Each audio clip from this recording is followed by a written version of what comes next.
The Jaffe collection was given to FAU in 1998. The original gift was 2,800 books. We're now up to 12,000. So we needed space.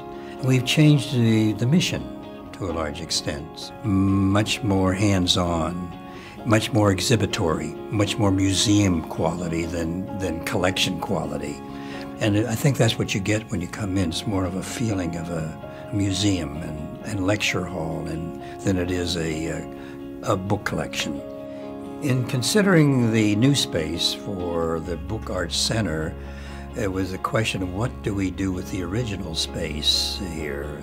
And what we did, and it turned out to be perfect, we made that into a print shop for printing presses. We got gifts given to us of old printing presses, and now we've got the most beautiful print shop in all of Florida, so we have been told.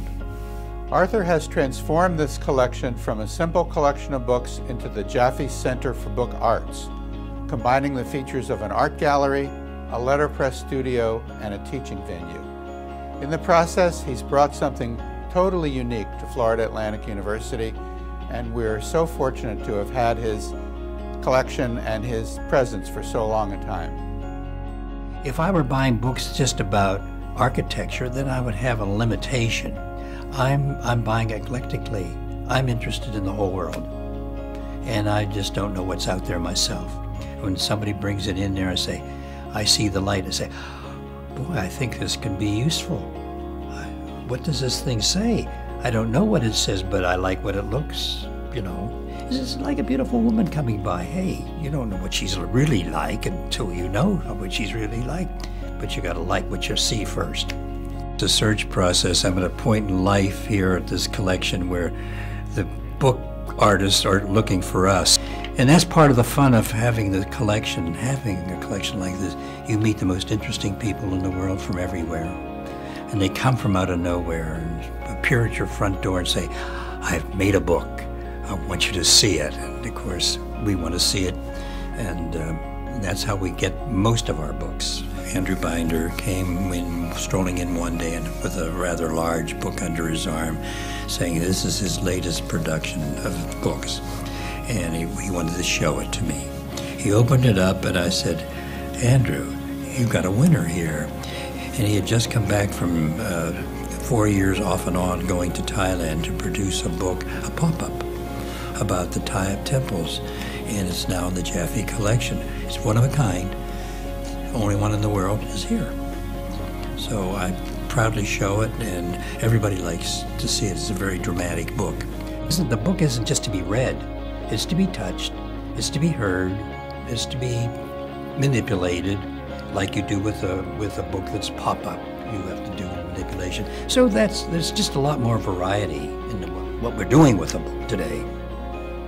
Arthur's legacy is such a strange paradox, and to me it is that is the most intriguing thing about the Jaffe Center.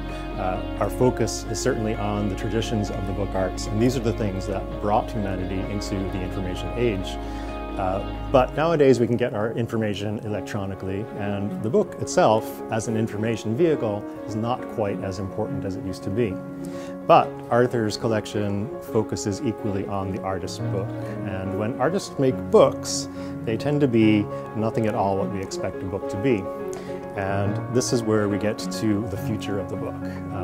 It's these books that tend to expand our vision, expand our ideas, expand our creativity, and that to me is what's really the most wonderful thing about Arthur's legacy. It's certainly rooted in the past, but looking to the future for sure. This is a way of life. Reading is a way of life. Arthur collects the soul of this world when he looks for books. It's not an academic library, it's not math, it's not science.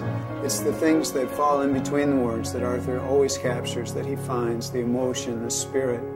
And that's the heart of his collection. He finds the heart of the world. I don't really want people to remember me particularly.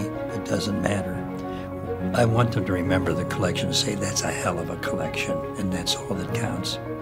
And I think that's true of everything in life, you know. I'm here, I'm gone, I've done my best. And if I've left something behind, that other people can enjoy, I think I've been very successful.